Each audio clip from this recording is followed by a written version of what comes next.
right, here we are back at Roush Stadium for this morning's MVCC game of the week as the Beavercreek Beavers are set to take on the Fairmont Firebirds here. A chilly Saturday morning. Jared Bergstrom and Andy Horton bringing you the game this morning. Real quick, Andy, before we do the national anthem, who is a player to watch out for Beavercreek first, do you think?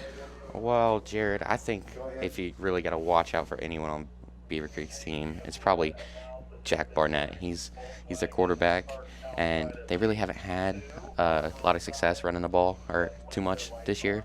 Their leading rusher has 138 yards, so they've really struggled to do that. So passing the ball is going to be the way that they're going to have to get things done today.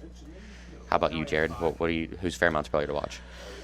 Coming on strong in the last couple weeks since he got moved to running back, it's going to be Drew Baker. Over the last couple weeks, he's averaging over about 115 yards a game, about 30 carries. Last week, he had Fairmont's only touchdown against Olentangy Liberty in their second-round playoff game, but it was a 65-yarder. So he's definitely going to be the ground-and-pound option so far with Fairmont this morning. They'll sprinkle in Tank and Gant in a few plays, and Keon Wright might out of the backfield. And then Malik Hillen. I mean, Fairmont has 5 running backs that they use. So, I mean, it's hard to prepare because you don't know which one's going to get it on the play, especially when all 5 are in the backfield. I'd look for them to move the ball pretty well. I mean, they're averaging as a team almost 6 yards a carry. Yeah, and when you talk about Fairmont and their effectiveness this season, you really can't not talk about Keon Wright. He's been sensational this season. You know, he hasn't gotten the ball that much, but on 55 rushes, he has almost 500 yards, averaging almost 9 yards a carry, and he has 5 total touchdowns because he also has 2 receiving touchdowns. Oh, yeah. He's a monster, man. He's a Swiss Army knife for the Fairmont offense, and he's only going to get better next year for his senior year. Yeah, and he's a guy that Fairmont hasn't really utilized the most, you know, with his time here. But as he ages, as he gets more experience, you guys are definitely going to lean on him next season. Mm-hmm. I mean, we've seen he can throw the ball out of the backfield. He's a runner. When he gets it pitched out to him on the outside, he gashes them. He's almost averaging 9 yards a carry. So he's definitely one that we're going to have to watch out for, not just in tonight's game, but, I mean, moving forward to next season too. Yeah, he's going to be a huge contributor for this Firebirds team going forward. Beavercreek won the toss and elected to take it, which is a rarity. Beavercreek, in the 2 games I've done for them this year, they've normally deferred to the second half, and that has always been Fairmont's motto, is defer to the second half.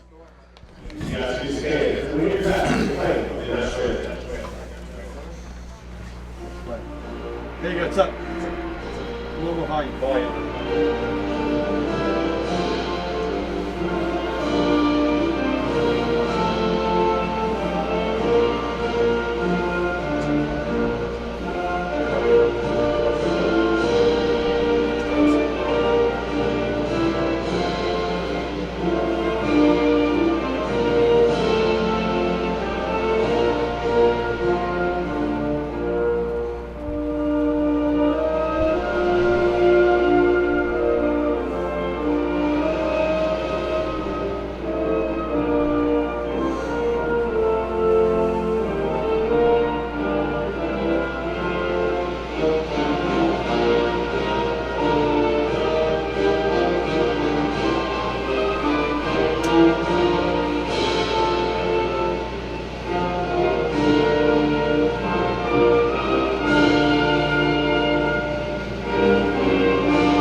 All right, here we go, just about ready for kickoff. You're going to see Fairmont come out led by sophomore kicker number 16, Will Holt. So he's going to be the one to take the kicking duties today, as he has all year. You're going to have Tristan Jones and Hunter Travis Martin. Terrell back deep to return for the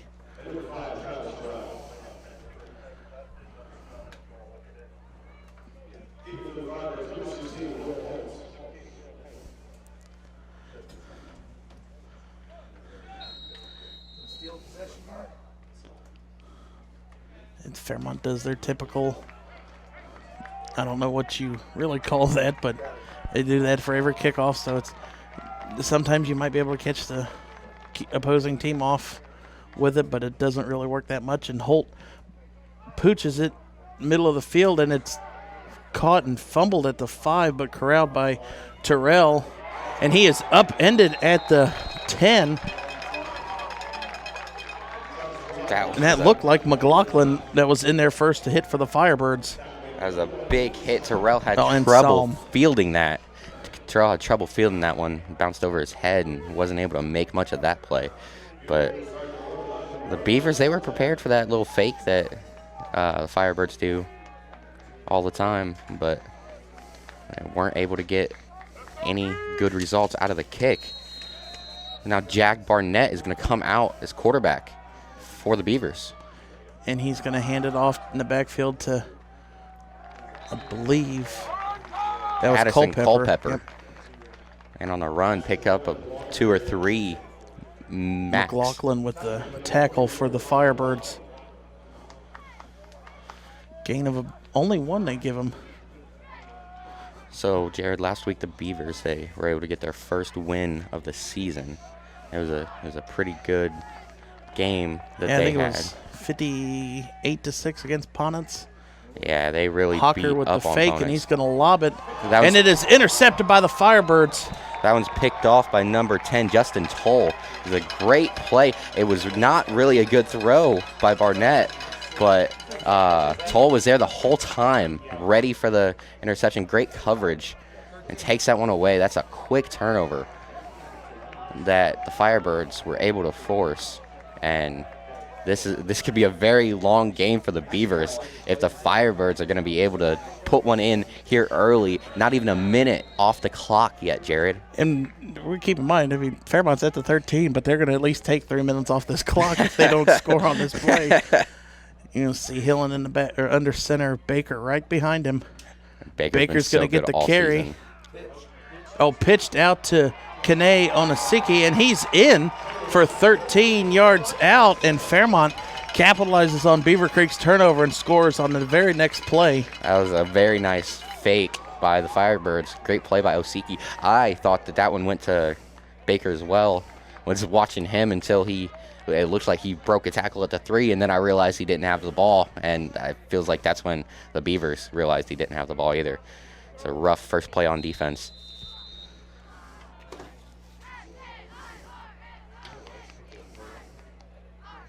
So now Will Holt is back to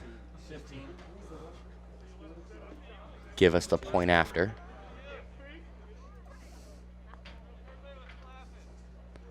Ball's on the ground, but Holt is up, and it is good. And the Firebirds lead 7-0, not even 50 seconds into this game. That's nothing that any Firebirds fan would have expected, Jared. Not at all. Like you said, when they got the ball on the 13, we still expected for them to take 3-4 minutes off the clock. And they just killed it. So now the Beavers, they're going to get another shot. Yeah, just redo it, I guess. Just act like that first drive didn't matter. Get that, you got to put it out, put it behind you so you don't worry about that the rest of the game. And Will Holt is going to come back out for his 3rd kick of the game already. He's getting a lot of work here early. And the Beavers are coming out in the same formation they did last time, making sure that this is going to be a fake. And just like always, Fairmont with their fake.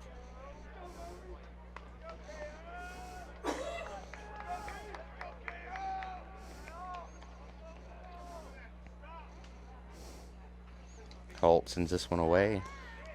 And Terrell was lets going it to bounce. field it. The way that ball died at the 2, I got a little worried, like, is it going to get into the end zone or not? But it rolled in.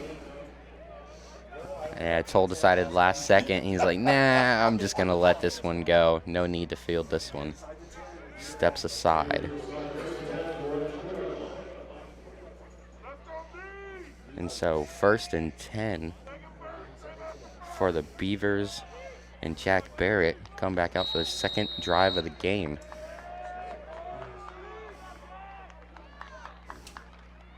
This one is a handoff up the middle. Culpepper maybe gains 1, maybe 2 on the play. Tackle by Caleb Fortner.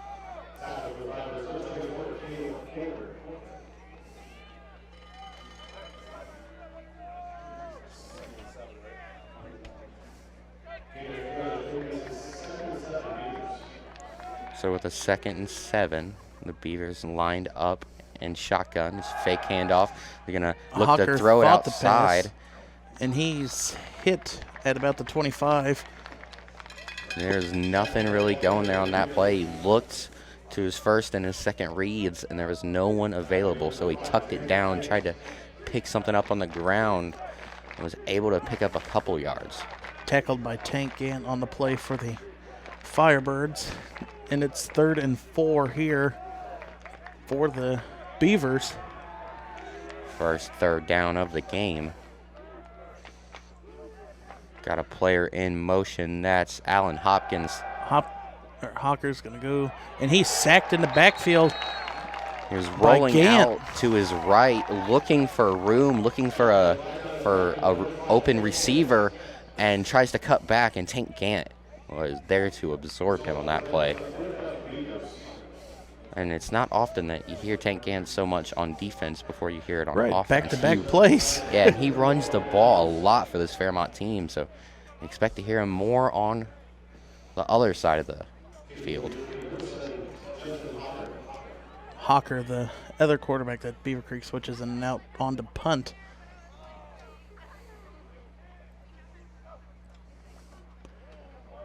A low kick almost got blocked, and Fairmont's going to let it bounce down to about the 44. You saw number 31, Logan Adams, back there, just got out of the way of that punt. And that was a good first defensive, second defensive stand for the Firebirds. 1 play, 1 interception, the first one.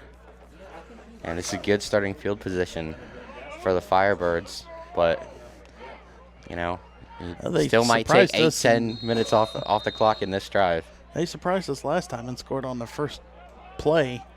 You don't normally expect chunk plays out of Not Fairmont. that big for the Firebirds, but if you take it, you can take it. Hillen under center. Gant goes in motion. Hillen's going to keep it, and Hillen gets out to about the 49, so about a gain of 4 on the play. A nice run up the middle. You know, one thing that you have to give Fairmont a lot of credit for is their offensive line is so well trained. Oh yeah, the blocking stunts that they do is fantastic.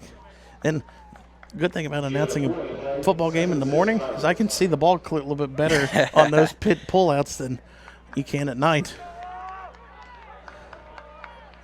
Haven't given the ball to Baker yet, and I'm kind of surprised yet. I've used him as a decoy so far on both of their offensive plays. Kane goes in motion. This time and Baker he's gets keep it. He almost breaks the tackle, but has enough for the first down into Beavercreek territory down to the 40. Well, he broke a couple tackles on his way down to the 40. Jared not quite able to break the last one, or we would have been talking about another 50, 60-yard run from Baker right there. A little bit of confusion here from the Firebirds on substitution. You're going to see Kane check out of the game.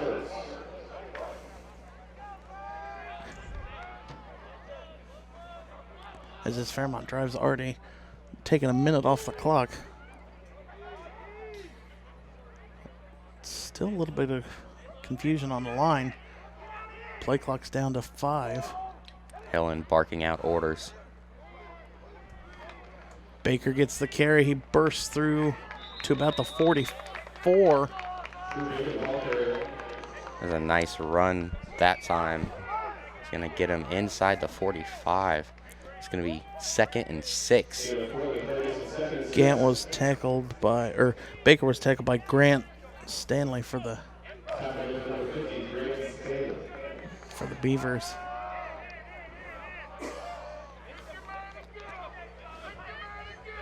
Helen looks to the sideline for instruction and is now giving orders once again. Play clock's down to 5. Hillen keeps it, pitches it out to the outside. He's at the 30 and has enough for the first down. That was Adams with the carry, or receiving the pitch. And that was the first time we've called Logan Adams' name here in this game. That was a very nice fake handoff and a pitch outside. You know, Hillen is very good in the play action, you know, faking handoffs and giving the ball to, you know, distributing the ball to his other running backs. He's been very good so far, selling a lot of these plays. Seeing Adams out there definitely for sure is that Keon's out of this game. There was rumors that he had a concussion and wasn't going to play in last night, but I guess he didn't pass the test again, so he'd be out. And that's tough. And the fumble on the ground, and Beavercreek returned it, or that's been an fell on issue. it. That's been an issue this season here for Fairmont. Was that Malik Hillen? Yes, it was. That is his 6th fumble of the season. He's really had trouble hanging on to the football at times, and it's really cost the Firebirds here in this season.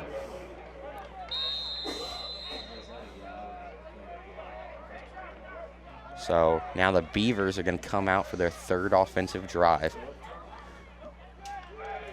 They're going to give it on the end around, I believe, Hopkins.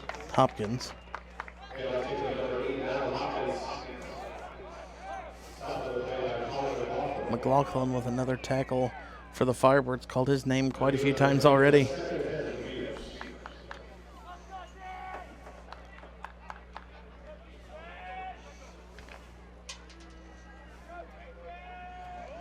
Still lined up in the shotgun. I think they've been in the shotgun every play so far this game, Jared. They run a lot of stuff out of it. Hawker screen pass, and it's incomplete. That could have, he had the blocking out in front. That could have been for a big gain. Yeah, Beavercreek kind of changed directions a little bit. I mean, they still do, in the games that I've done, notice that they still do some of the triple option, but they've kind of developed a passing game. Yeah, and, you know, they really kind of showed it off last week. They were effective. Like you said, scored 50 points last week. So you think that they're going to try and keep it up, you know, keep the offense churning. Hawker back to pass. Going to roll to the right. Check down, and it is hauled in at the 40, or maybe at the 40, about down to the 39, actually. And for a minute, it looked like that thing might have been intercepted, and then it threw that into 4 defenders.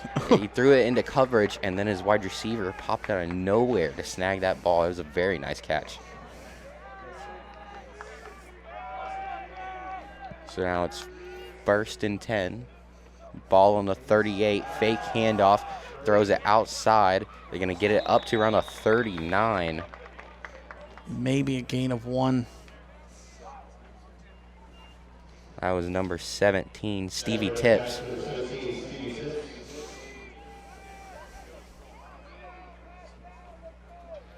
So, yeah, gain of 1, ball out to the 40. And it was Caleb Fortner in on the tackle.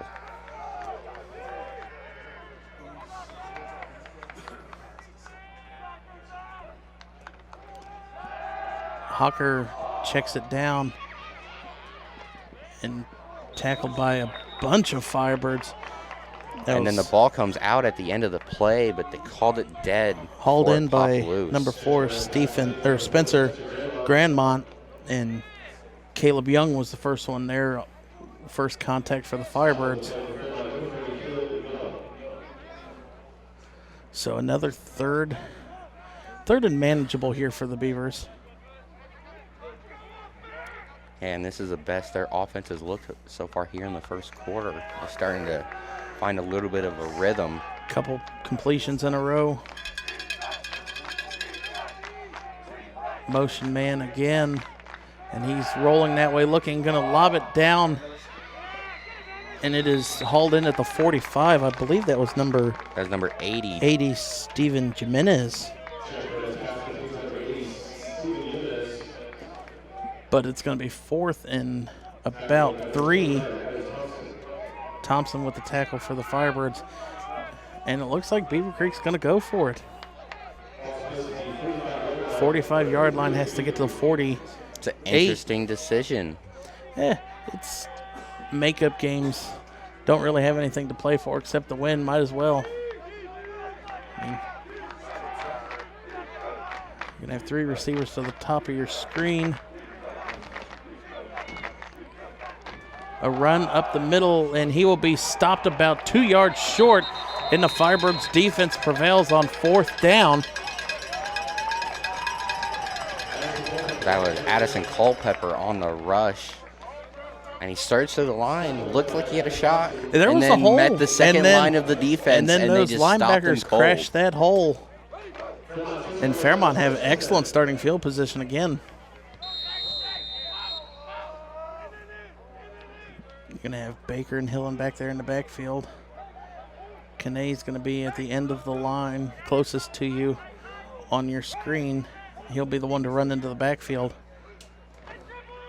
And Hillen is just going to get sacked in the backfield for about a loss of 5. Fakes the handoff to Baker, and he shouldn't have made it a fake. Should Number have given it to him. 78, He got Brandon Mitchell. absolutely pounded on that play. That was a huge sack. And one of the issues that you see when you watch a Fairmont game is sometimes when you run the same plays all the time, you don't really get the defense off guard, and so sometimes you have plays like that are just, real bad. There's just nothing there. It's not many plays in Fairmont's playbook either to pick up a 2nd and 13. I wouldn't expect that in a triple option team, Jared. I mean, you're just going to hand it to Baker, and he's going to maybe get back to the line of scrimmage, maybe a gain of 1. Fight off a first tackler, but then a sea of white just swarms.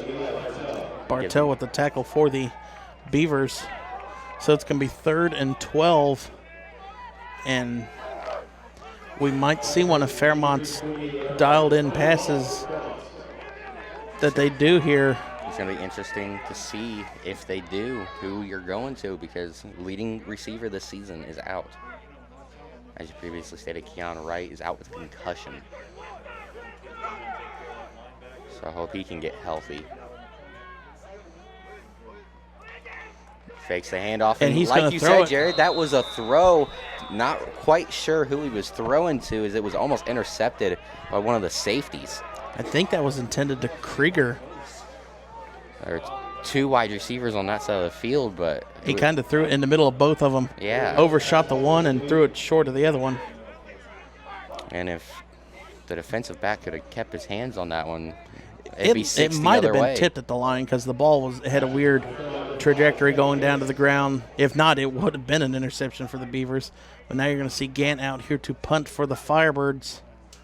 A high snap. Gets it off, and it's trailing towards the sideline. Bounces at the 10. Boots it. Great and punt by almost Gant. saved from going into the end zone by Young. Good punt by Gant and good hustle by the Fairmont special teams trying to get down there. Stop that thing inside the 5-10-yard line, but not quite enough speed to get down there. Minute 29 left here in the first quarter. Fairmont still leading 7-0 after the Beavercreek interception cost them points, but Beavercreek moved the ball up the field a little bit their last possession, but stalled at midfield. Yeah, and their defense is doing enough to slow down Fairmont right now. Culpepper run up the middle, and that's the biggest play of the game for the Beavers, gain of about 7. It was a really nice run. Culpepper had a nice burst out of the backfield, got through the offensive line and into the second level very quickly on that play.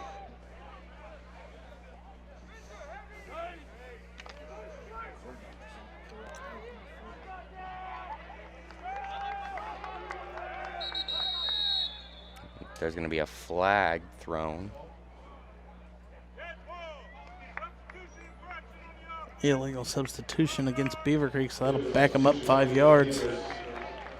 That ref he's got some lungs, man. He's That was loud shouting. enough to hear him up here. Could hear him loud and clear up here in the booth. So it'll be 2nd and 8 back to the 22. 59.5 seconds left here in the first quarter. He's going to hand it off to Culpepper. And not much room, but he's going to cut up field, find about 4 yards. It's a pretty nice run. Swallow with the tackle there for the Firebirds. And, you know, when I was looking at the stat sheets towards closer to the end of the season, it looked like towards the end, the Beavers kind of started to get things in a little bit of a rhythm, maybe because, like you said, the change of offense. And Culpepper with the carry, and he gets hit maybe right at the line of scrimmage, a gain of nothing there for the Beavers. And that one will do it for the first quarter. Beavercreek's going to go to the other end of the field to punt this one away. Fairmont leading 7-0 at the end of the first quarter. And as I was going to say, Jared, that the Beavers seem to be doing a little bit better on offense than as they were earlier in the season, but still not quite enough to make a difference so far. You can access MVCC from your Roku. Looking at the home page, select the Add Channels option. This will take you to the Roku channel store where you can find the Search Channel option on the left side of the screen. Enter in the word Screenweave and the Cablecast icon will pop up. This is a free channel, and it is where you will find different PEG access programming, including MVCCs. Once you add the channel, you can find it on your home screen with all of your other favorites. Inside Screenweave, you will find the Miami Valley Communications Council, among other access channels. Browse through pre-recorded council meetings or check out what is happening in any of our 4 MVCC channel streams.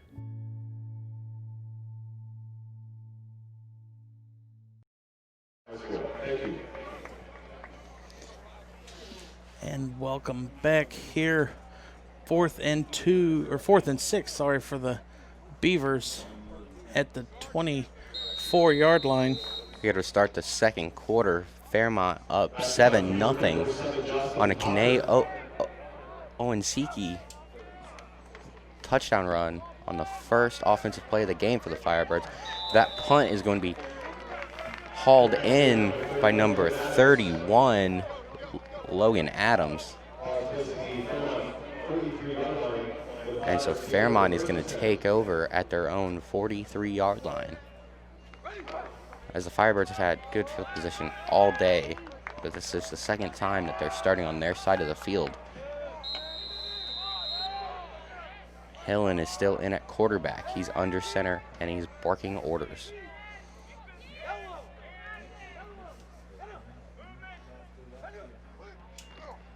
Baker's going to get the carry.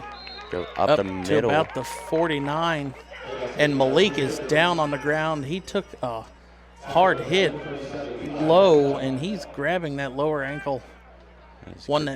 Reason he was out against the game against Springboro, we were here.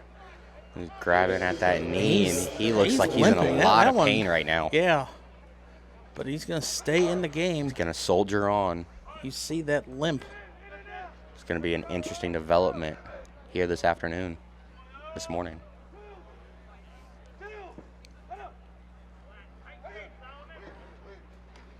Handed off to Baker, and you see there, Baker has the first down, but Malik trying to he had the first down before Baker did. He's just trying to work that out, and he's coming over and talking to coach on the sideline. You know, when I watch Fairmont and I see Drew Baker with the ball in his hands, he reminds me of Peyton Hillis. You know. Oh yeah, you just give him the ball. That year or so he had with the Browns, he was excellent. He's just a workhorse. And he's such a strong kid.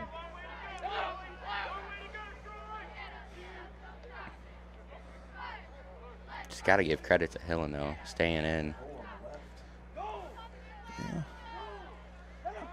Definitely a soldier here. He's going to hand it off. Baker found that hole, and he'd be out to about the 38, 37. And I thought it was kind of obvious before the play started I where saw Fairmont's the big going. Hole. He had 3 defensive linemen lined up on the left side, and then there was one guy over by himself on the right side.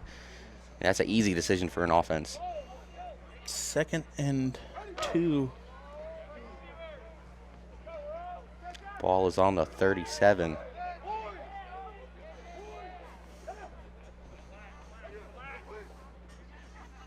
See Adams with that fake coming off the right side. Play clock's down to 5.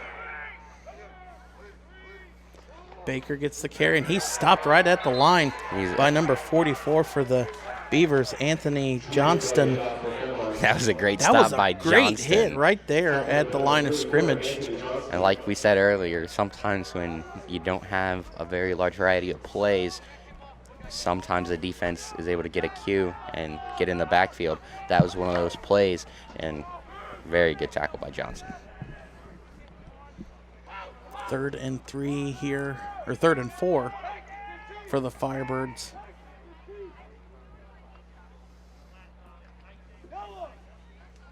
And it looks like there might be a very similar hole to a couple of plays ago.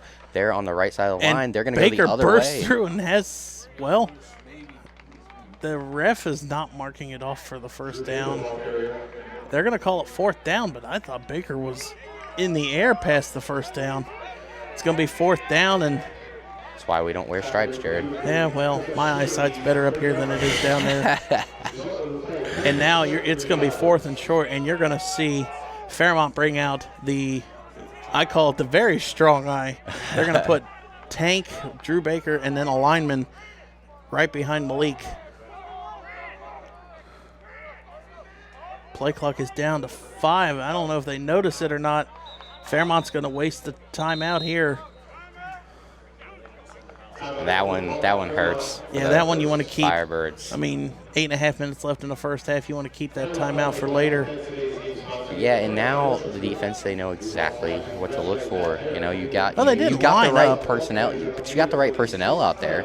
And now I feel like it kind of gives away the game plan. Now the question is, can you stop it? This Fairmont team, they're very good at churning out yards slowly. As you've talked about many times, they don't rush the ball down the field quickly. You're never going to see a 12-play, 85-yard drive that ends in 4 minutes for Fairmont. That just doesn't happen. You guys take all the time off the clock as you possibly can.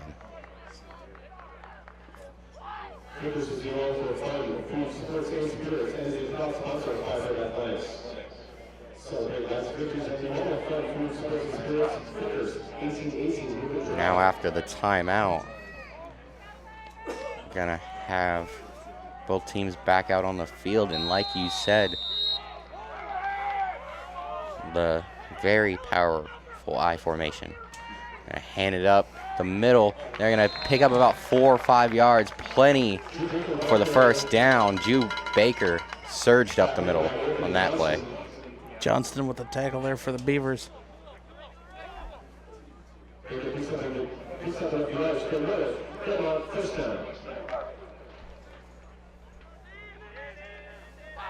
Ball on the 32.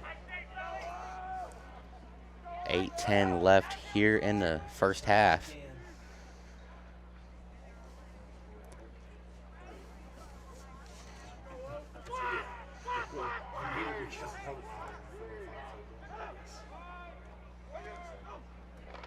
Hand off to Baker up the middle. Baker bursts through. Baker's at the 20, 10, and Baker, oh, that's Adams, actually. Adams with a 32-yard touchdown run. And that was a great play design. There is a huge hole up the side of the offensive line, and Adams is going to pick up 32 yards on his way to the end zone. Going to make it a 13-0 game.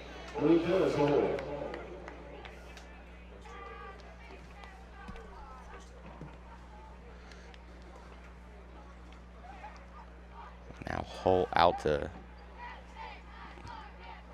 deliver the extra point. High snap, but kick is up. And kick is good.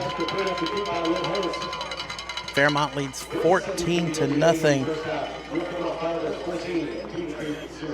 And that was just a beautiful run, like you said, Jared, by Adams.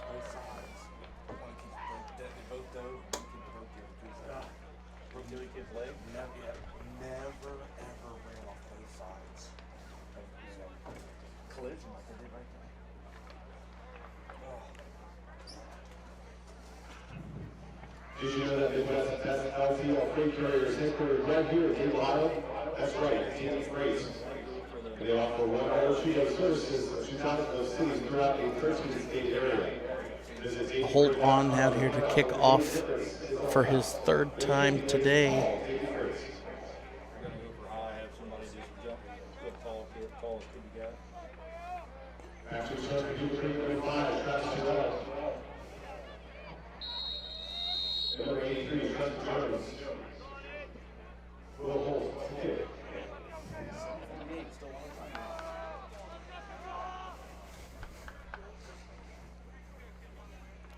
So they're ready to kick away. Fairmont does the Fairmont fake, and now actually ready to kick it away. This High one's fielded soaring at about kick. the 15. Short kick for Holt. Beavercreek out to the 30, 31 maybe. That's going to be their best starting field position. By far, Jared. But let's see if Beavercreek can go more than 4 or 5 plays. Put together a scoring drive, make this one interesting here before halftime.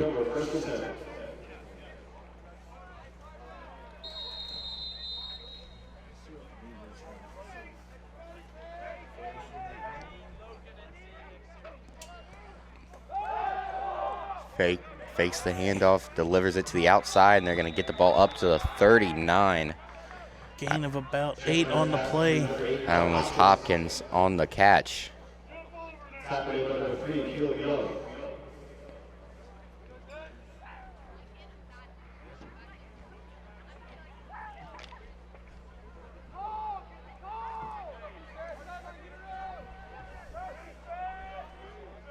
Barnett ready under center. Hopkins goes in motion. That's a long motion as a reverse handoff up the middle, and He's this gonna one's going find to a be seam. gone. And let's see if, and he gets him, Psalm tackles him, saves the touchdown for the Firebirds at the 9. But what a sneaky handoff there for the Beavers. Yeah, you had Misdirection. You had Hopkins coming out way out into the backfield over to the closest to you on the screen, and handed it off up the middle to the tight end. That's something I've never seen before, Jared. Very good play design. Fakes the end around, fakes the handoff to the running back, and gives it to the big man. Hopkins in motion again. Fakes And they're the going to handoff, pull it out to gonna go air to it the end out. zone, and it is. Let's see what the refs say. I think he came. I think he pulled it in. I don't know. It looked like he was out, and they're going to say no catch. Yeah, he bobbled it going to the ground. Got to hold on going to the ground. And there's a lot of protest by Spencer Grandmont, but the Zebras are going to have none of it.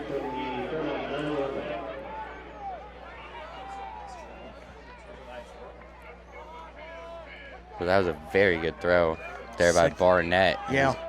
He's in the right position. He's able to drop it in behind the cornerback, but not quite just able to pull it in. a little bit too much. And Hands it up the middle to Culpepper. Gets down to about the 6.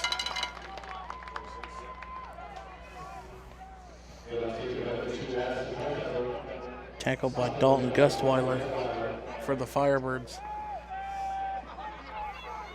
Ball at the 6, 3rd and goal.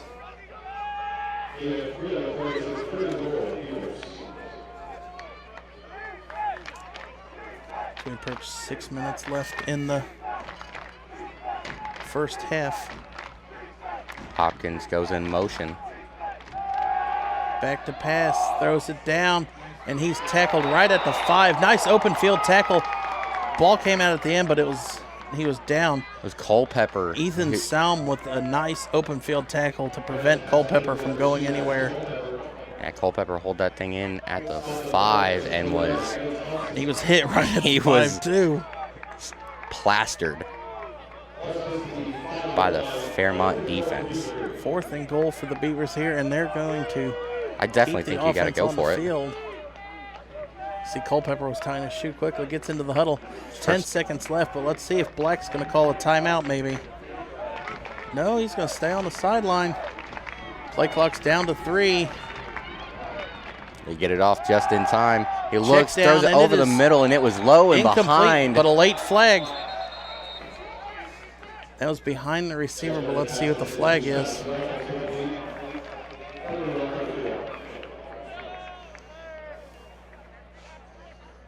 It's gonna be And it's a pass interference against Fairmont. That's a backbreaker.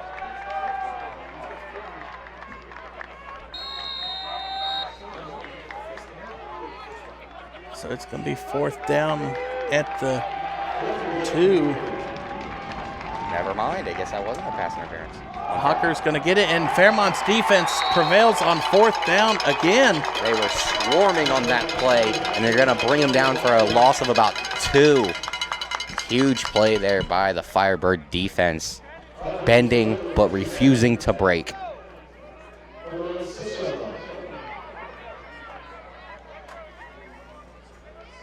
So Fairmont's going to have 94 yards between them here and a touchdown. 5:02 on the clock and 2 timeouts. So I would assume that Fairmont's going to take the rest of the half. Don't assume. Fairmont has the capability. I mean, if Baker gets a hole like we saw.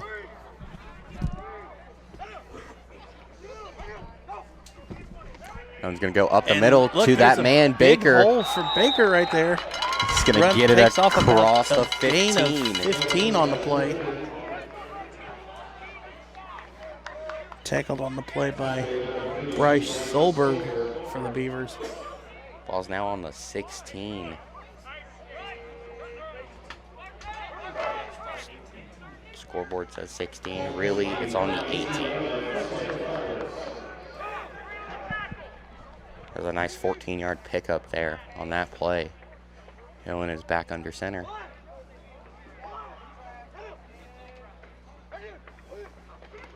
Hand off to Baker again. Breaks one tackle. And across the 30, out to about the 32. And you know, Jerry, that's one thing you really can't do against Baker. You can't try and bring him down with arm tackles. No, He's too he- big. He That's can brush not those enough. off. He can break an arm tackle. As you saw there, he just brushed off the attempted tackle. I believe that was number 37, Eli Bartell.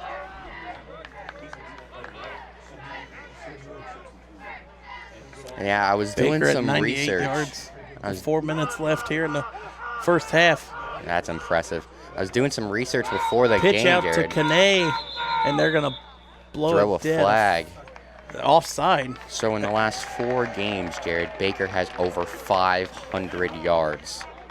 He's just, since they moved him to halfback, he's just been destroying defenses for this team.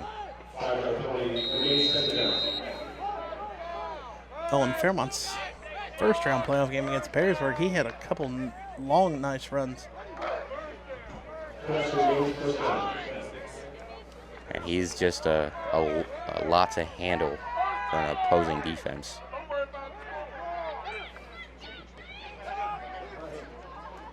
Baker with another carry to the outside, and he'll have another Firebirds first down close to midfield. Breaking, And that puts them tackle over after 100. tackle. And we've still got the rest of this and another half to play. Bartell tried another arm tackle, and I thought we're trying to tell these guys it's just not enough. They're obviously not listening to our game down there. Everybody knows that an arm tackle is not going to work on Baker.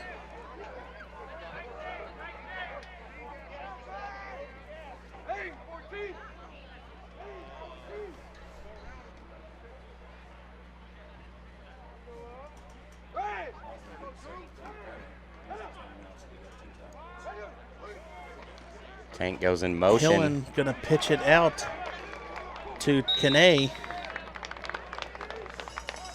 That's a nice Down run to by Kane. 47. And Stebbins, they're just slowly and methodically, Fairmont is slowly and methodically moving down the field. 2:40 left and counting here in the first half. Fairmont has 2 timeouts to work with.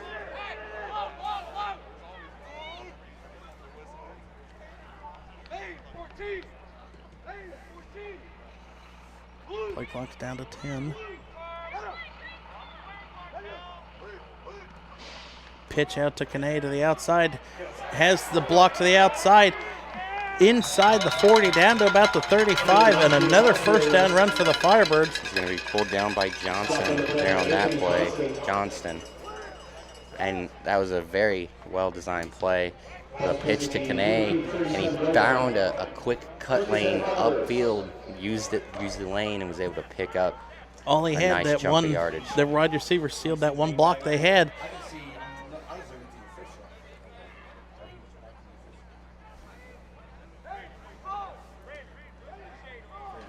Play clock's down to 10. Fairmont's been driving it, taking the play clock all the way down to 1 about almost every time. Kind of surprising that they get that low. Baker with a carry. Another strong 4 or 5 yard gain. Inside the 35.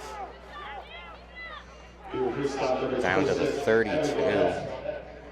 And Jared, his best game this season was against Wayne when he had 32 rushes for 200 yards and 2 touchdowns, and he is well on his way to another game like that tonight.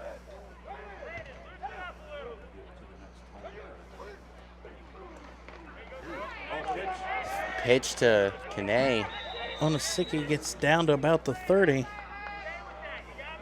So that was another very nice fake handoff by Hillen, pulling the defense in the middle and getting it out to Kane for a nice pickup.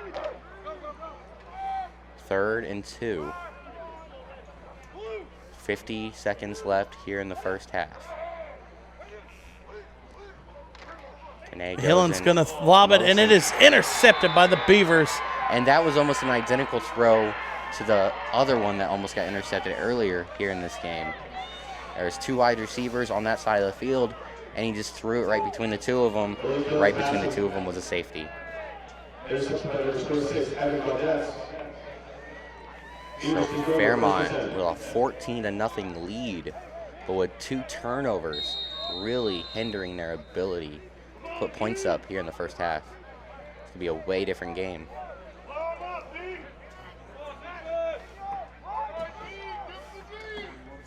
.5 seconds left. Barnett takes a snap. He drops back. Screenplay. And it looked like Culpepper knocked it down. He could have caught it. He had the lineman out in front of him for blocking. Well, to me, it looked like his offensive linemen were in his way, and he wasn't able to get to the ball. Yeah. It looked like the pass was a little too far out in front of him, and the lineman stopped them from being able to haul that one in, or that could have been a very nice Knock the screen lineman play. down. You don't get flagged if you knock your own player over. That could have been a very nice play. Barnett's going to take the snap again. He's back looking, delivers that one. That's to the tight end. He's going to break a tackle. I believe He's that gonna is be pulled to down by the shoestrings. Jimenez. And Jimenez, he had the But big there was 60-yard rush here earlier. It was holding against the Beavers, so that'll back it up. Saw a late flag come back.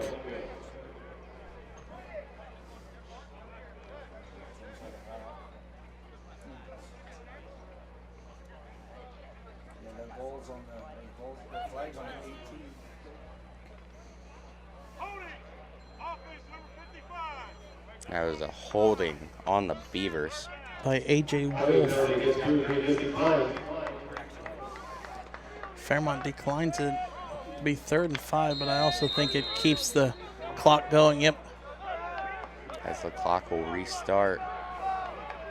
Barnett fakes a handoff, throws it outside. And it's hauled in, but won't be enough for a first down. And Hopkins is going to be taken down immediately. Fairmont's going to take a timeout. 14.7 seconds left.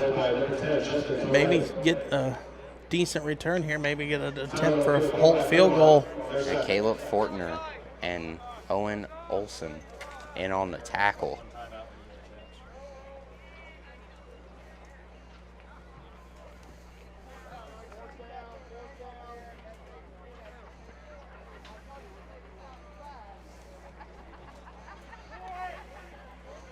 And Jared, you said it was cold here earlier.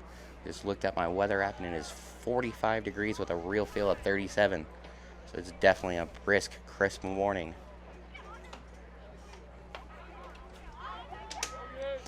Fairmont. 14.7 seconds left on a timeout for the Firebirds. If I'm Fairmont, I mean 14 seconds left. You have to send everything at the punter. It doesn't matter if you run into him or if you rough him up a little bit, because there's not enough time left to do anything else besides block it. Yeah, and with a offense that doesn't really throw the ball at all, there's Hail Marys aren't really in the repertoire.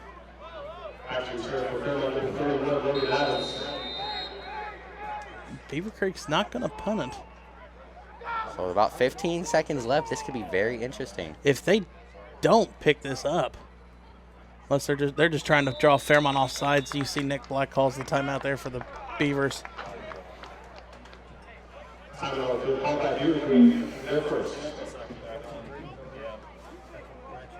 was a good decision by the coach. See if you can get him to jump. See it works every once in a while. I don't know. Fairmont's line is pretty disciplined. I think they, in the 3 games that I've done, they've only been called for, I think, maybe 2 false starts the whole season that I've seen. And, you know, Jared, that's exactly what I would say about the Fairmont defensive line is discipline. And their defense. They've been very good at staying to their run lanes, not allowing any big plays. Obviously, Jimenez had the 60-yard rush that almost, got them the score. But then even once after they let up the 60-yard rush, the defense swarms back in, and yeah. They bent, but they wouldn't break.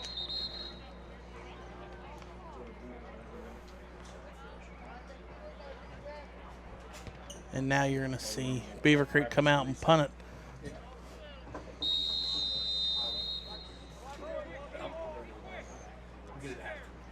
Justin Hawker back deep.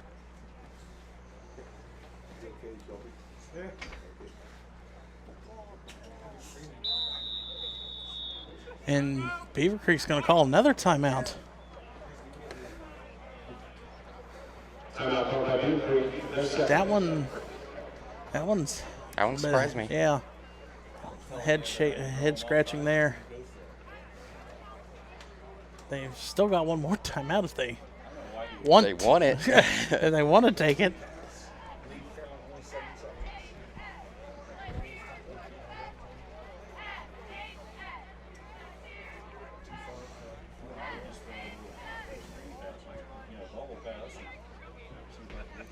I mean, I don't know why Beavercreek's taking the timeout. I mean, I understand the first one because you tried to draw them off sides, but there, Maybe the clock's not running. Maybe he's thinking about it. Wait, do we run it?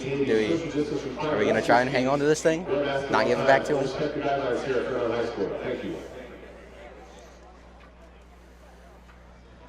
And, I mean, if you're the Firebirds, you don't really want to send a man out there too deep because if they do go for it and fake it, you don't want to be stuck in no man's land. Mm-hmm.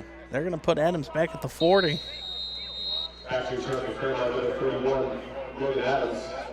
Beavercreek still has a timeout if they want to call it, I guess. I mean, you don't get bonus points if you go into the half with timeouts not used.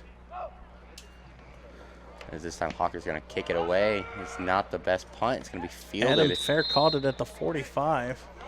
So Fairmont has about one play. One play, one timeout. But if I'm Adams, I wouldn't have fair caught that.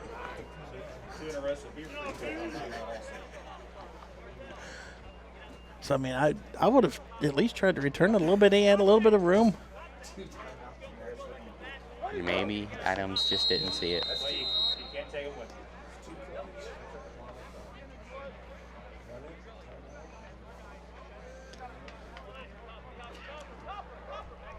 See what the Firebirds do here with 9.8 seconds left in the timeout. Got a wide receiver out to each side. Hillen's going to go back to pass, and he's going to get sacked in the backfield. They didn't call a face mask, and it looked like his helmet was turned to the right, but no face mask called, and Fairmont's just going to let it run to the half. And your Firebirds lead 14-0 over the Beavers going into the half. We'll be back for the second half. You can access MVCC from your Roku. Looking at the home page, select the Add Channels option. This will take you to the Roku channel store where you can find the Search Channel option on the left side of the screen. Enter in the word Screenweave and the Cablecast icon will pop up. This is a free channel, and it is where you will find different PEG access programming, including MVCCs. Once you add the channel, you can find it on your home screen with all of your other favorites. Inside Screenweave, you will find the Miami Valley Communications Council, among other access channels. Browse through pre-recorded council meetings or check out what is happening in any of our 4 MVCC channel streams.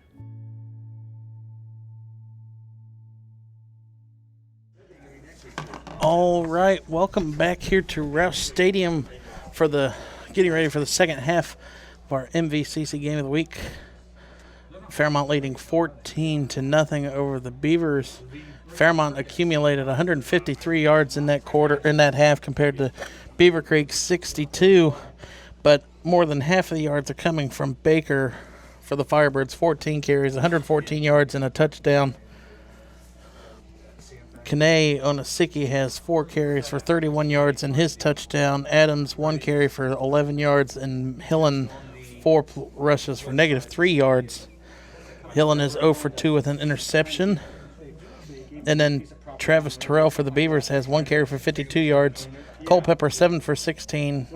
Hopkins 1 for nothing. And Barnett has 3 for -6. Gant has 1 punt for 48 yards that ended in a touchback. McLaughlin has 3 tackles and a sack and a tackle for loss in this first half for the Firebirds. And the Firebirds are set to receive this kickoff. Young and Salm back deep to return this one for the Firebirds.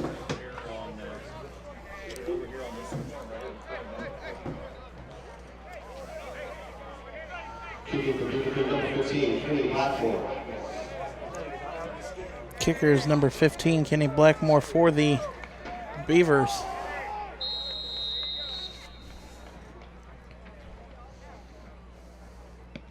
It's a high kick, fielded at about the 19. Salm has 2 blocks. He gets to the outside. 1 person to beat, and he can't stiff arm him, but Salm with a great return. Young with the return, sorry. Spencer Grandmont with the stop, the only guy left. That guy looked a little bit too big to be stiff arming. It was a great return, though, by the Firebirds. Just had that 1 man to beat, and Young would have been out there. He would have had a touchdown. Yeah, it was really good blocking. You know, the blockers set up nice lanes for him, and he was able to find one, get it out across midfield. Baker gets the carry right up the middle, across the 40 down to the 39, gain of about 3. That's his 15th rush of the day. Over 115 yards now.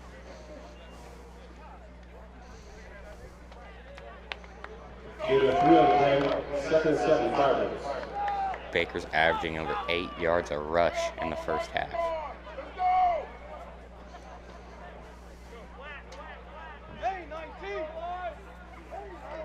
Hillen making changes at the line. Play clock's down to 7.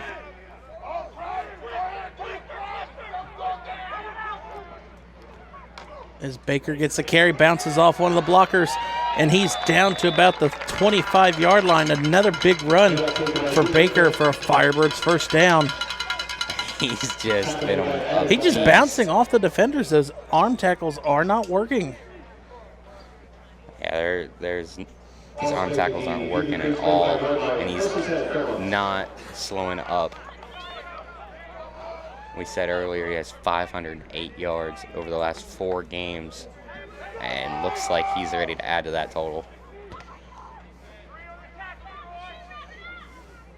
Just imagine if he would have played the first 3 games, he'd probably be over a 1,000-yard rusher. That's for sure. Another Jared. carry for Baker. There's not much room there. And get pulled down by Anthony Johnston.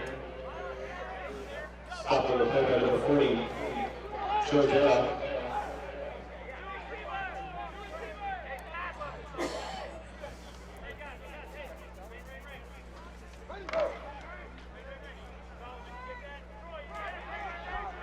Second and 8, only a gain of 2 for the Firebirds.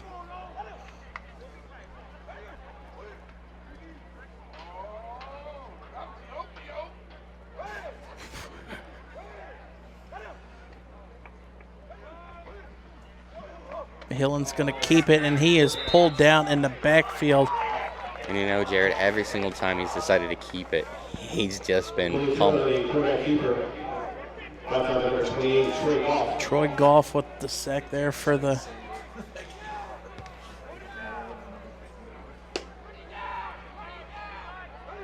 loss of 2 on the play, so it'll be 3rd and 10. Third and 10, Firebirds.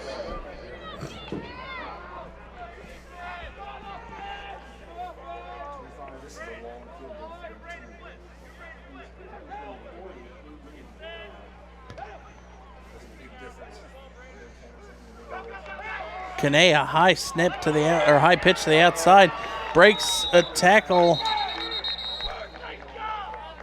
There's a flag down on But the a flag. play. Let's see what it is. It's going to be a holding against the Firebirds.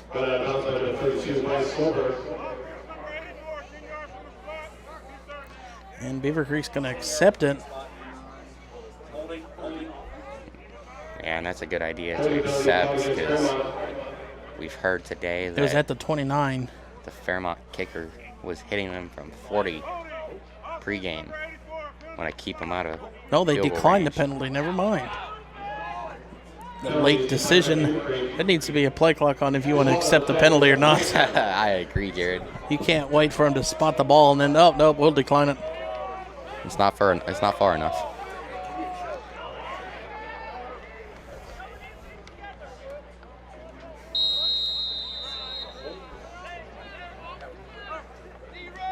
So it's going to be fourth and about 7, but Fairmont's going to attempt the field goal. Play clock is down to 10. It's going to be a 39-yard 39-yard field goal here for Holt.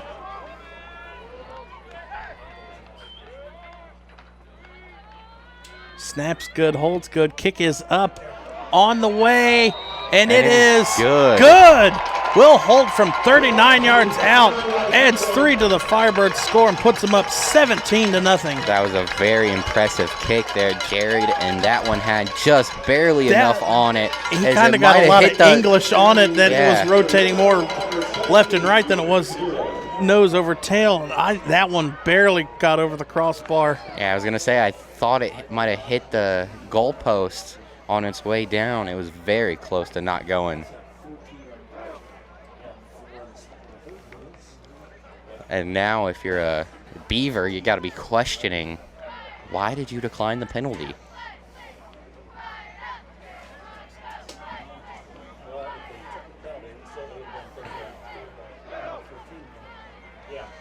So Fairmont out to kick off after the 39-yard field goal by Holt. So now 17-0.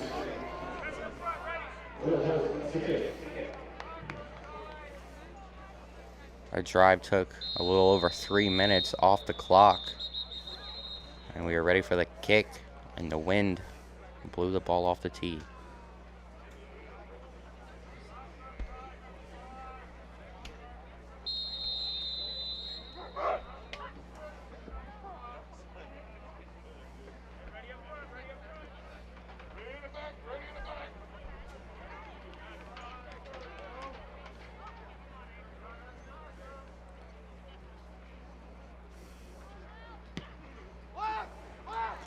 Kick is booming down Fielded around the 12. 5 and tackled at about the 23. Travis Terrell was the runner on the play. Stop on the play by number 22, Jacob Edlow.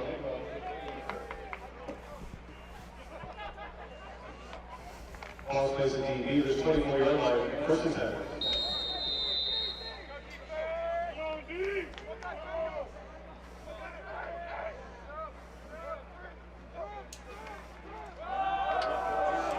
It's a keeper this time. And he's hit hard right at the 26. He ran into that tackle. And the Firebirds, they've been delivering some pretty nice blows in this game. The defensive front. Ron Colley with the tackle there. I haven't called his name much tonight or today.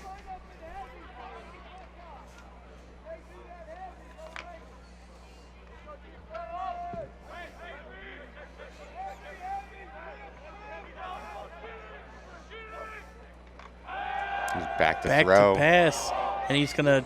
That one don't was know what that behind one Jimenez. was. Overthrew the check down and was well short of the receiver on the outside. As it'll be 3rd and 7. It's a 37 for Beavers.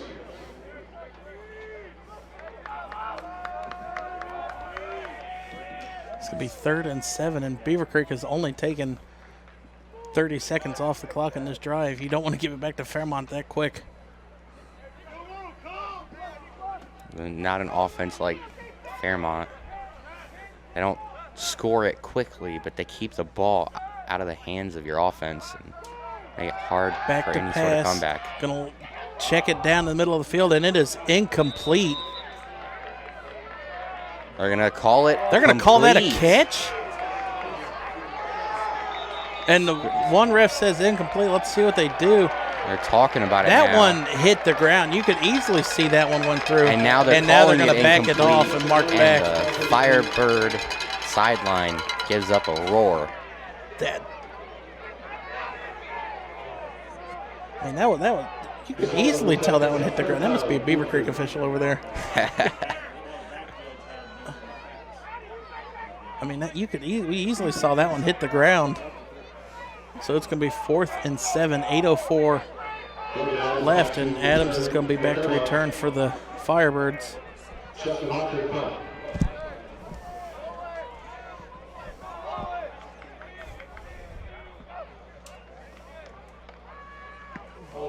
This is A low Hawker's kick, 4th and punt of the day. Adams is going to field it at about the 29 and runs right into 3 Beavercreek defenders, and he gets rocked a little bit there. Yeah, it looks like that one was number 94 maybe.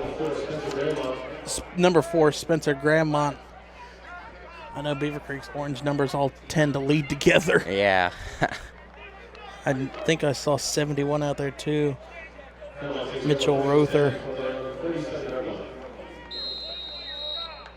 Probably could see those vibrant orange a little bit more better at night. Yeah, I was going to say darker. Fairmont starts this drive 1st and 10 at the 37. Just under 8 minutes left in the 3rd quarter. Baker gets the run and turns it into about a gain of 8. Get out to the 45. That was a nice run by the He was pushing that workhorse. lineman. You saw his forearm was down, pushing that lineman out of the way or up the field. He's a big guy, and all that extra muscle back there pushing that offensive line forward. It should have only been a gain of 3, but he turned it into 8. The definition of pushing the pile. Normally And that's when you a see it with lineman him all comes the up and time. does it, not just the running back doing it himself. Yeah. But he's not your typical running back, Jared.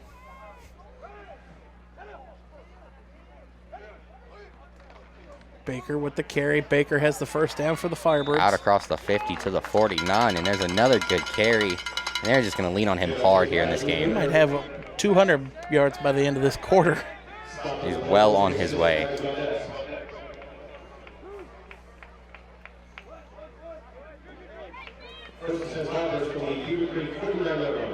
So just across midfield into Beavercreek territory at 49.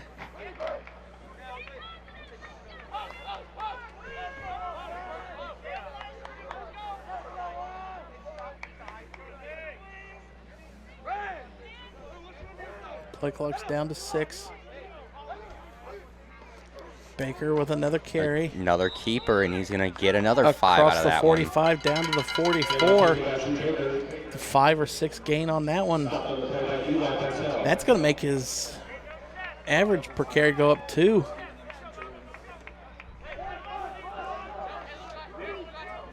It's been a complete menace here in this game. It's always good when your player of the game or player to watch at the beginning of the game turns out to be one of the biggest ones. The guy, yeah. Now you're going to see Tank in the backfield here for the Firebirds. As Baker came off the field, take a He take a deserved rest. the water break. Yeah. Tank powers through, and he will have enough for a first down for the Firebirds. He's gonna pick up 4 to 5 yards well, on that maybe one. not. He's So going to he be gets down about to the 40. half a yard short. I thought he got through, but it's going to be 3rd and short. And leave Tank out there. Let him pick up the first down. Ball visiting Beavercreek 40-yard line, 3rd and short. Haven't been too many third downs here in this game for the Firebirds. Moved the ball very efficiently.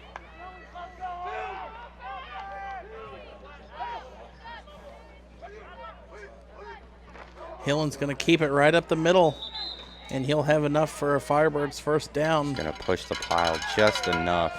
Across the 40 down to the 37. They're gonna call it a gain of 2. Marvin with the tackle there for the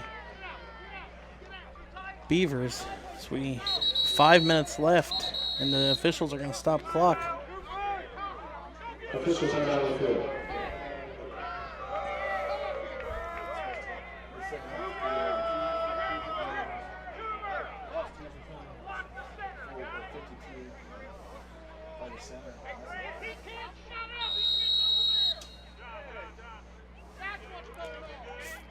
Under 5 minutes left in the third quarter.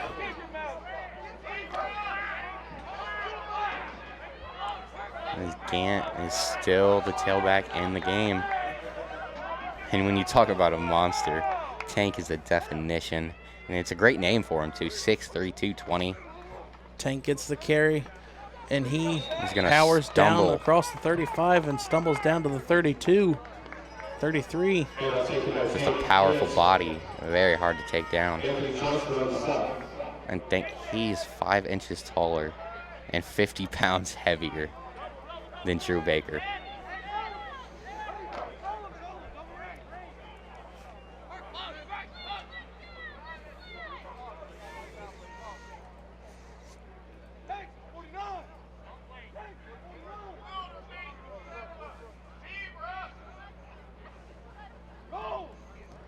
Play clock's down to 10.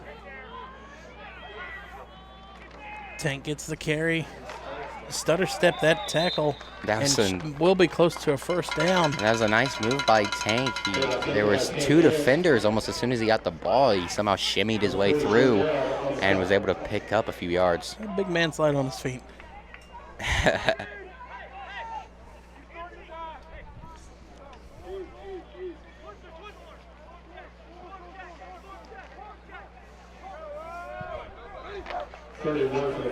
Third and less than a yard here for Fairmont as we approach 3 minutes left in the third quarter. Adams. Tank gets the carry. He have the first down to about the 25.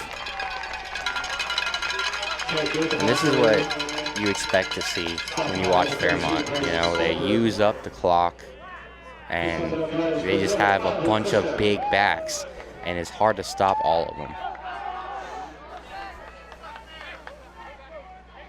Especially when you're swapping out Tank Gant for Drew Baker. Like, both of them have just been absolute beasts this season.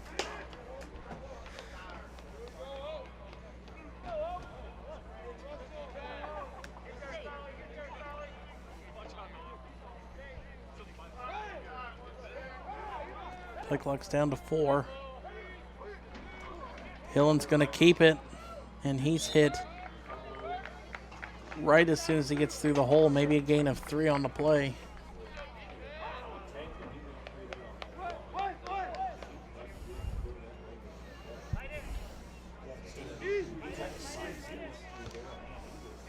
Two minutes and 10 seconds left here in the third quarter.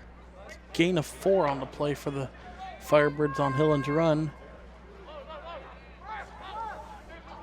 And I'm a little surprised by this extended rest that they're giving Baker. I would have expected to see him back out on the field by now. Gant gets the carry. He's down to the 10, breaks the tackle inside the 5, down to the 3. That was great running there by Tank. He just kept getting hit by more and more defenders and just kept dishing out blows of his own, knocking Beavers to the ground on his way down inside the 5. Tackled by number 37, Eli Bartell for the Beavers. First and goal here for the Firebirds.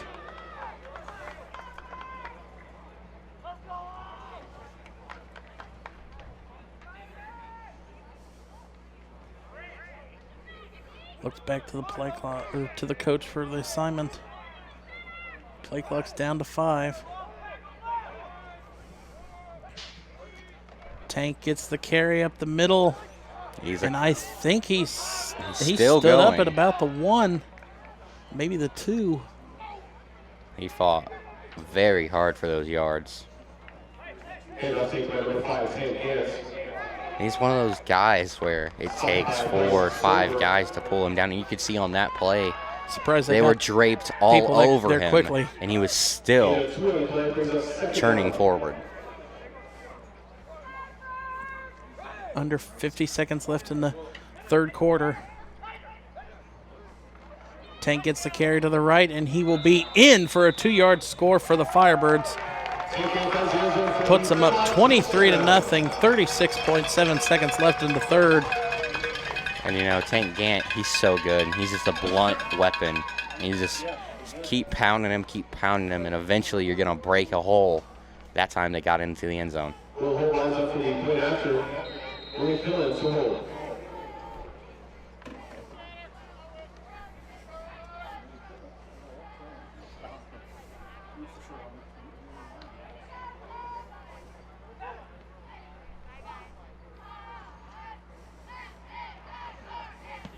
Kick is up, and it's good. Holt tacks on the extra point. 24-0 lead the Firebirds with 36.7 seconds left in the third.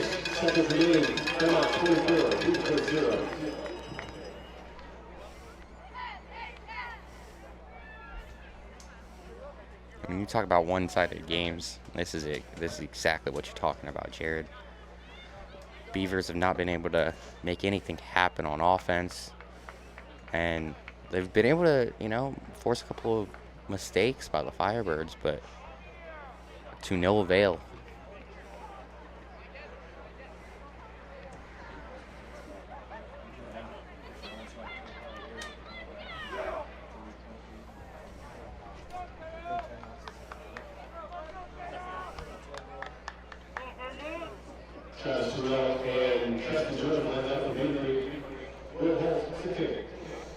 Beavercreek's kind of stacking it up at the 50, maybe anticipating a Firebirds onside kick. Now they're going to spread out.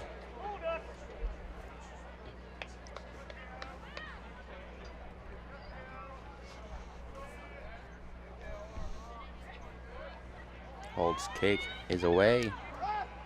Fielded at about the 15. And a decent return out across the 30, out to about the 32 for the Beavers. That was number 23, Brandon Suber.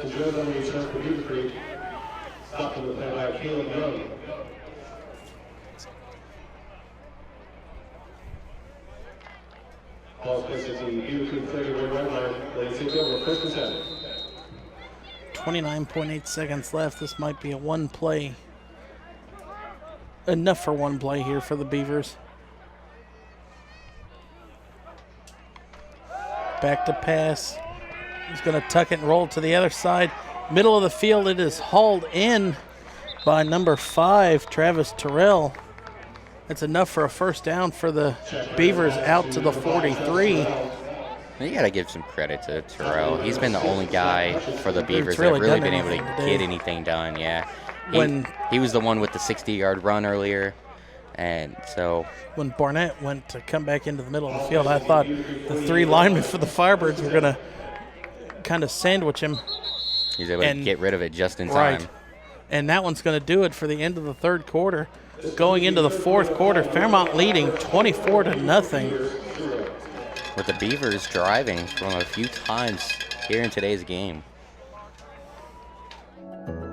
You can access MVCC from your Roku.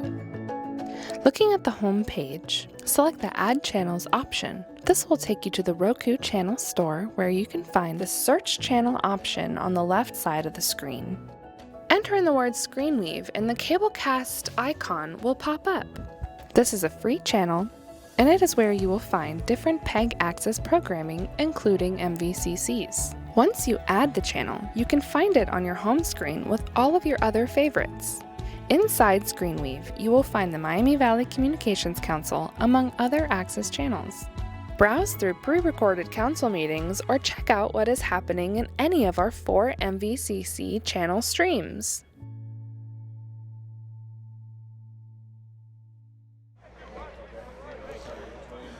Getting ready here for the fourth quarter. Beavercreek 1st and 10 at the 43.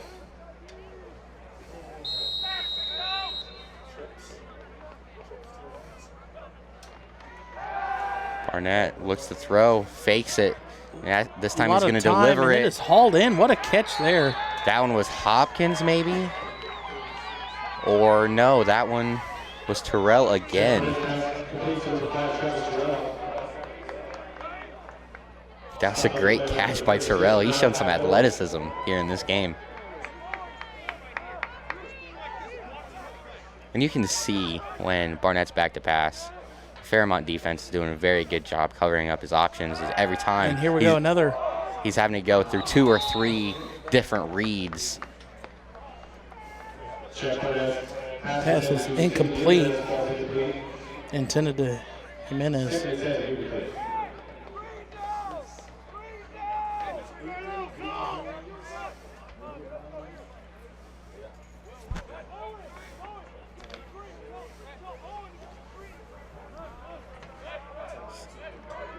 Second and 10. Barnett back to pass, going to air it out in the middle of the field and overshoots the intended receiver. I think that was number 8, Hopkins again. You know, Barnett, he's had a few passes that have just been a little off, and if he could have maybe connected on a couple of these things, maybe change the game a little bit.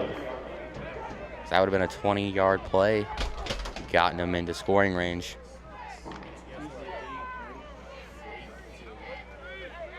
It's now 3rd and 10. 11:33 on the clock. Barnett back to pass, throws it out quickly, and it is incomplete, bounced off the receiver's hands. That was Hopkins. That was Hopkins again.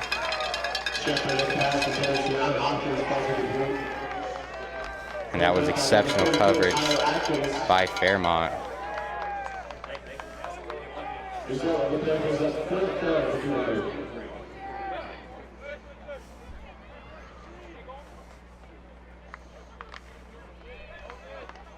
going to be 4th and 10 here for the Beavers. Tyler Atkins was in on defense on the last play. Back to pass, airing it out in the middle of the field to Hopkins. Chucks that one and down. It is incomplete. It goes right through the hands. And Hopkins is going to be thinking about that one all night long. That's the bad thing about playing at 10 o'clock. You got all day to think about that one after the game. Yep. You don't just get to go home and go to sleep, try and forget about it. Oh, I might. I would try to if I'm Hopkins with that one.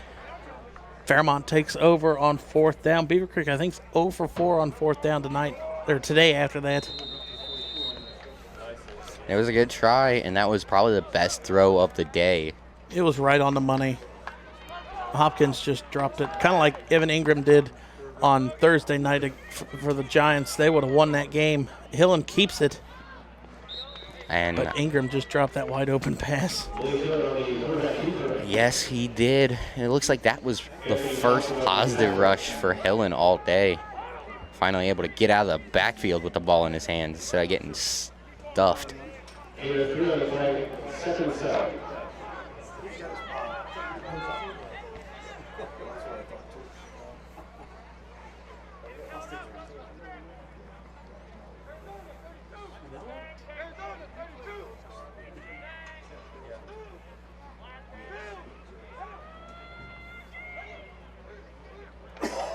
Hillen's going to fake it, and he's going to run it again, and he gets maybe back to the line of scrimmage.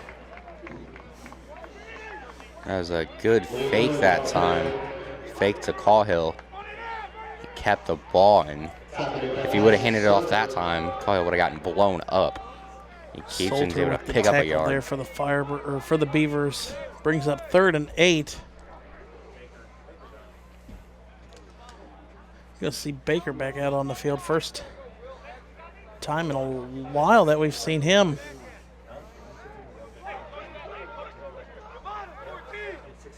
Tank Gant finished off that last drive all by himself.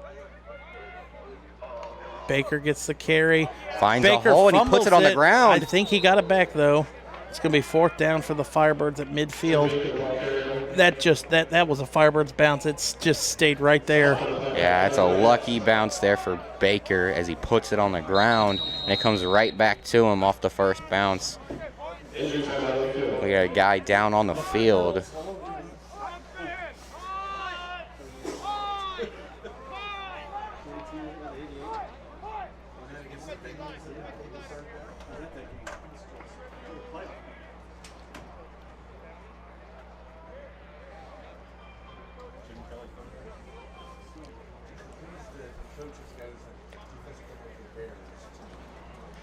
So, Jared, in this COVID-shortened season, you know, one of the things that normally never happens, but I'd say it's actually kind of something that's really cool. This year, everyone that wanted to qualify got to go to the playoffs. And then after that, I guess OSHA made the rules that you were allowed to schedule a full 10-game slate after you're out of the playoffs. And you know, that's something that I think is really cool for the seniors on each team. You know, normally most teams they don't even make the playoffs, but being able to make the playoffs and then, you know, after your postseason is done, you know, normally that's the last time seniors ever get to play with their team with their colors on. But this year, you know, you have a few games scheduled after the playoffs. It's nice for seniors to be able to go out a couple more times and compete for their school. Gant is going to send this one. A punt. And it's going to be almost down to the 1. That's twice now that Psalm has gotten down there. That was good hustle by Caleb Young. Almost able to pull that thing out of the end zone and keep it at the 1. It slips out of his hands.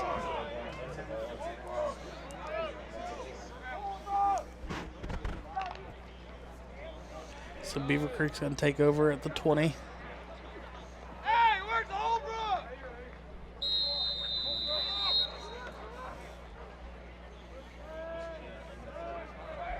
run? 9:19 left in the game.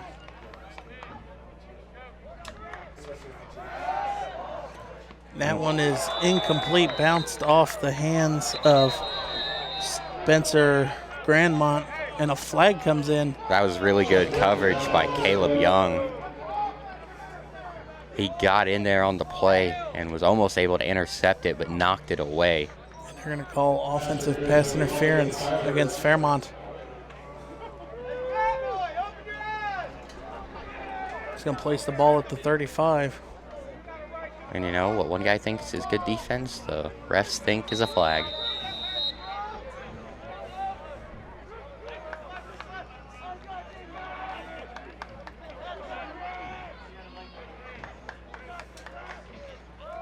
Handoff goes up the middle for about a gain of 1. Not much room there for Culpepper on that play. He had a fairly good first half, but there's been no room for him here in the second.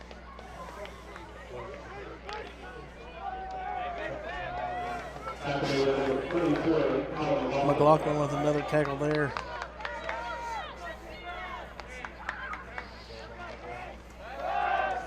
Hawker delivers that one across the 40, near the 45.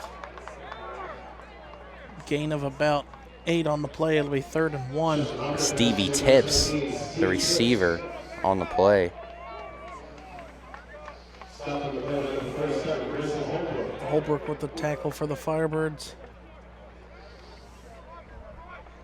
Ball is in the Beavercreek 44-yard line, 30 short.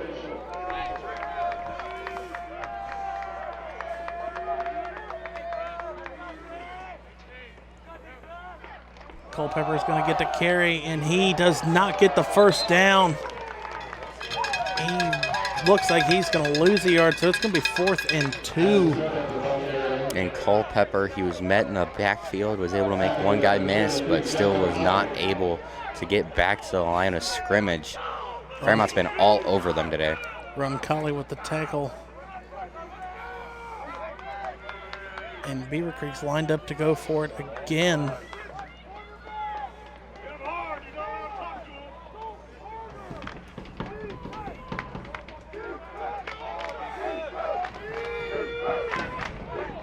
Three receivers to the top of your screen for Beavercreek. Culpepper's going to get the no, and he pulled it back. Hawker's going to keep it. That one's close, and they're going to give him the first down. I'm surprised they made the decision that quick. That one you would have thought would have been one to measure. McLaughlin with another tackle.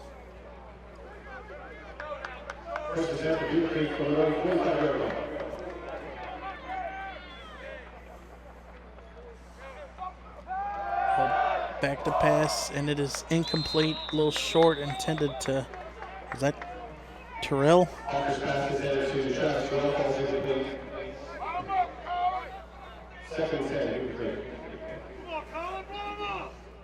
There's just not been much success here for the Beavers tonight, this morning.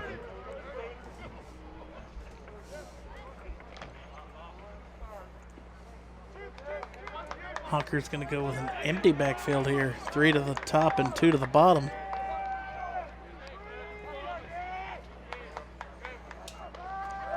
Hawker's going to tuck it and run. He will have a first down. That was a nice fake by Hawker as he looked deep. Looks like he got, the defense off guard, made him look like he was going to throw. He's able to find about 10 yards, 11 yards down the middle. Roncalli with another tackle there for the Firebirds. First down run for Beavercreek. Down to the 44.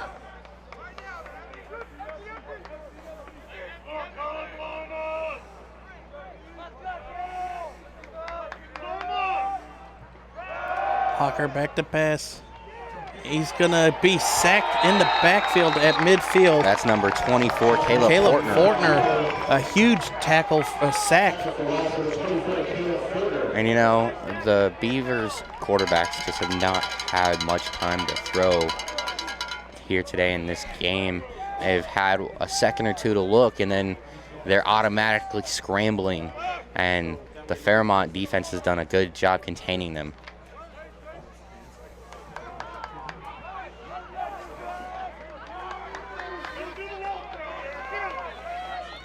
It's going to be 2nd and 17 from midfield. Hawker's going to hand it off to Culpepper, and he's going to be tackled for another loss of about 2 on the play. He's going to do everything he can to try and fight forward, but still nothing there. DeGlow with the tackle there for the Firebirds.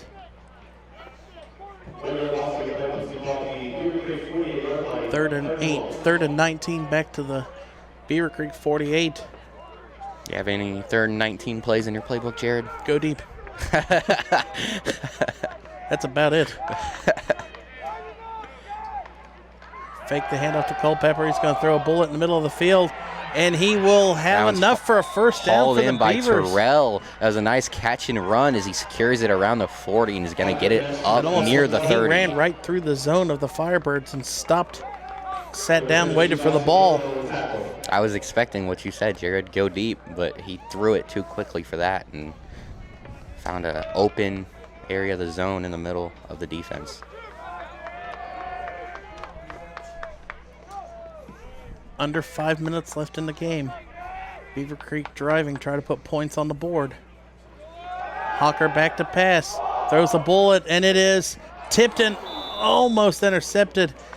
If that was not tipped, I believe Salm would have come up with the interception there for the Firebirds. Yeah, good job by Gabe Phillips to get his hand up.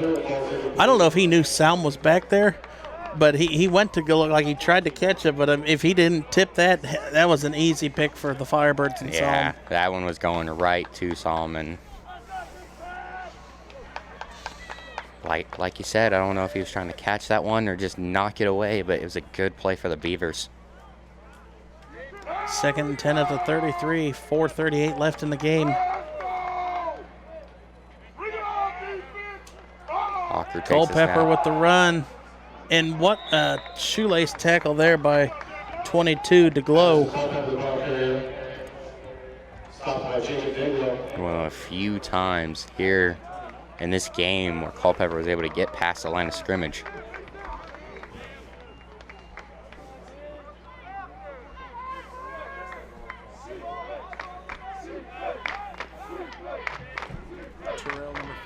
Hawker takes a snap. He's going to Going unload. deep. And it is hauled in and knocked away. And Terrell, if he bobbled it at the end, it looks like that was going to be another impressive catch. But not quite able to haul that one in. I think Salm knocked that one out. It looked like he had it caught momentarily. But regardless, good defense by the Firebirds. 3rd and 7 at the 29. 4:04 left.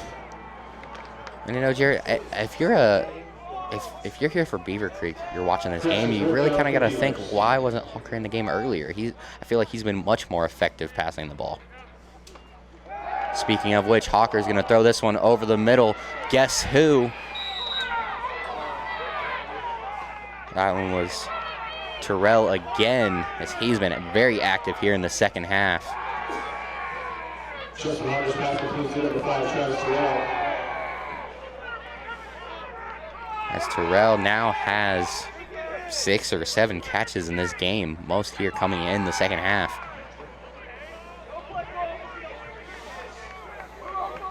Hawker's going to come back to the huddle with the play call.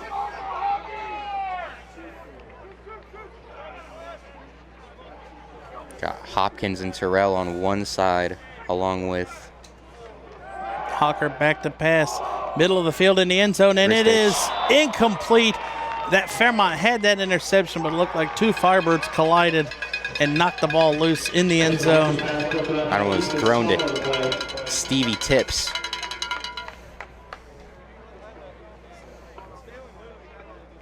Now it's 2nd and 10, just under 4 minutes remaining.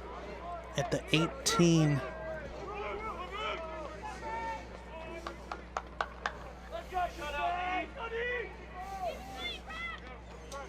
Hawker back to pass, throws it down. That one goes to Number 4, Grandmont. Justin Hawker's pass completes to Spencer Grandmont. Enough for a first down for the Beavers. 1st and goal at the 6. And now for the first time since, I think it was the first quarter, the Beavers are back inside the red zone with a chance to put points up on the board. Hawker back to pass. He's going to take it and run.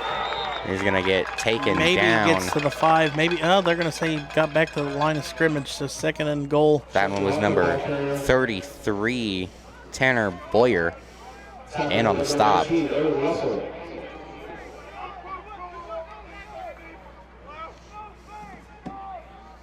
Russell with the tackle there for the Firebirds.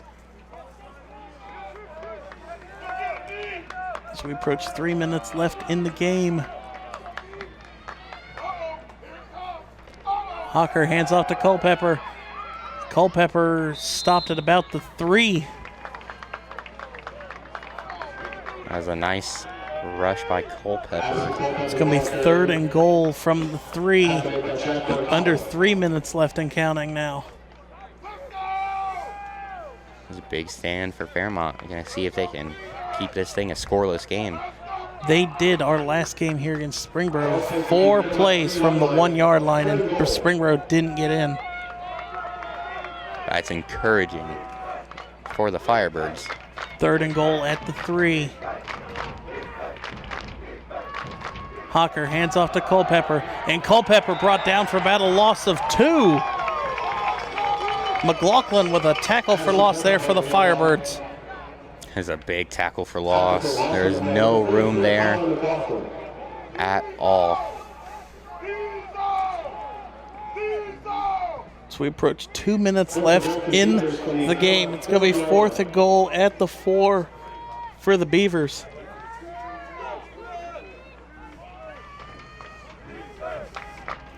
Got 3 wide receivers to the right, 1 to the left. Hawker's going to hand off to Culpepper. Culpepper will not get in. Fairmont will take over on downs with 1:50 left. That's a questionable play call by the Beavers. And initially it looked like Culpepper was going to have a little hole, but just as fast as the hole appeared, it disappeared, and there's nowhere to go. As now Fairmont has a chance to hold the Beavers scoreless.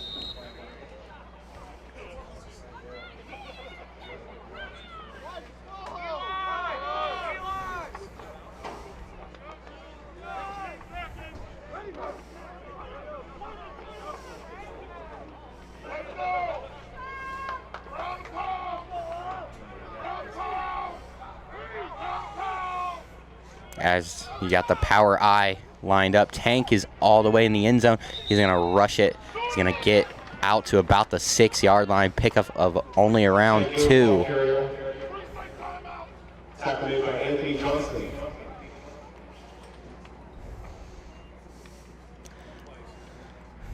Gain of 3 on the play.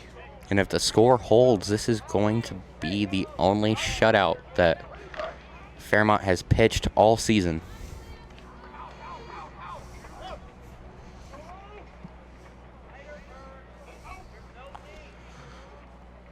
Can take the play clock all the way down.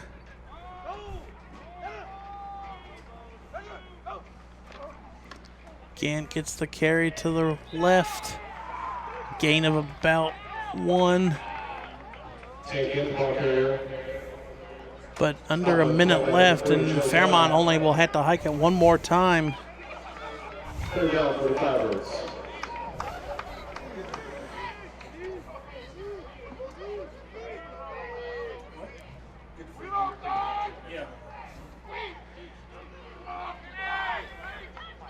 And this, with the score will hold, I mean, that just shows how great Fairmont's defense was. Beavercreek had 8 plays with inside the 10 and could not come up with points. Yeah, and that's something that the defensive coordinator of the Firebirds is going to be ecstatic about this week. You know, that's something that defenses always work on, you know. It's one thing if you let the offense get down the field, but then you always got to make it tougher inside the red zone, and that's exactly what they did today. And that one's going to do it. The Firebirds are going to hold on and pitch a shutout and win 24-0 over the Beavercreek Beavers. Fairmont will move to 4-5 and don't know if they're going to schedule a game for next week or not to maybe go 500.